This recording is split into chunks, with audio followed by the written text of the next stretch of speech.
الرحمن الرحیم۔ معزز سامعین و ناظرین، السلام علیکم۔ کیا آپ نے کبھی سوچا کہ قاری قرآن نماز پڑھاتے ہوئے کیوں بھول جاتا ہے، اور پھر امام صاحب کے بھول جانے پر چڑھائی کرنے کی بجائے بولنے کی وجہ تلاش کیا کرے؟ یہ جس کی آپ تصویر دیکھ رہے ہیں، یہ ابن طولون ہے، مصر کے۔ اللہ اکبر۔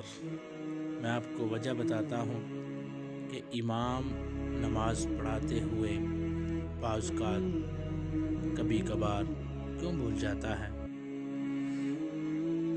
صبح سویرے مختلف ائمہ مساجد کی قرات سننا مصر کے فرما روا ابن طولون کی عادت میں شامل تھا۔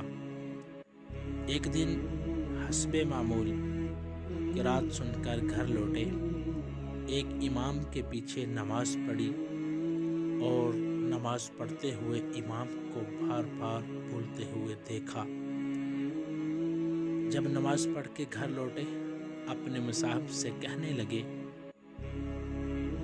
کہ یہ دینار لے جاؤ اور فلاں مسجد کے امام صاحب کو دے آؤ۔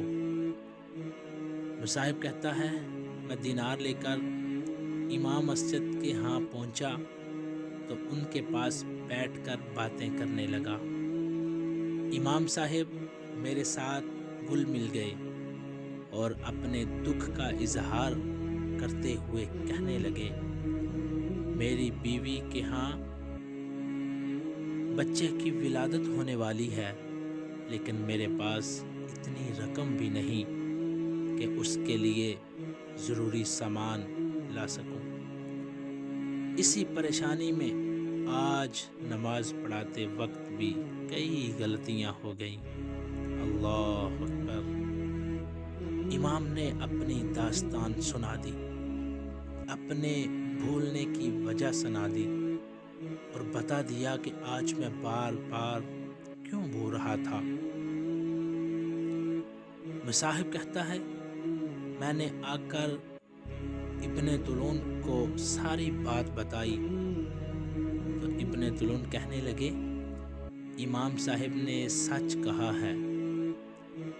میں آج ان کی قرات سننے کے لیے ٹھہرا، ان کے پیچھے نماز پڑھنے کے لیے ٹھہرا تو وہ بہت غلطیاں کر رہے تھے۔ کبھی رکوع میں بھولتے ہیں، کبھی سجود میں، کبھی قیام میں، کبھی قرات میں۔ میں نے سمجھ لیا ان کا دل کسی اور طرف مشغول ہے، اسی لیے انہیں رقم بھجوائی۔ میں سمجھ گیا کہ یہ پریشان ہیں، میں سمجھ گیا کہ ان کو کوئی سخت کسی چیز کی ضرورت ہے، میں سمجھ گیا کہ یہ پریشان ہیں اور یہ ان کو کسی مدد کی ضرورت ہے۔ دیکھیں، وہی بات ہوئی۔ ابن جوزی سے لکھتے ہیں، اللہ پاک ہمارے مساجد انتظامیہ کو بھی ابن طولون جیسی فہم و فراست عطا فرمائے، بلکہ ہمارے تو مساجد کی انتظامیہ اور نمازی حضرات یہ بالکل نہیں چاہتے کہ امام صاحب کی سیلری بڑھائی جائے، امام صاحب کو خوش رکھا جائے، کیونکہ ان کی بھی فیملی ہے، ان کے بھی بچے ہیں۔ مگر شاید ہماری مسجد کی انتظامیہ اور نمازی یہ سمجھتے ہیں کہ ہمارے امام کے سینے میں دل نہیں ہے، ہمارے امام کی فیملی، بچے اور ضروریات زندگی نہیں ہے۔ ہو سکتا ہے وہ بھی مصری امام کی طرح کسی پریشانی میں مبتلا ہو، لیکن ہم سمجھتے نہیں۔ میرے مسلمان بھائیوں، جس طرح دین اسلام میں مسجد کا مقام بہت بلند ہے، اسی طرح امام مسجد کی بھی بڑی شان ہے۔ اگر غور کیا جائے تو امام ہی وہ ہستی ہے جس کے ذریعے اللہ تعالیٰ مقتدیوں کو ایک نماز کے بدلے کئی نمازوں کا ثواب عطا فرماتا ہے۔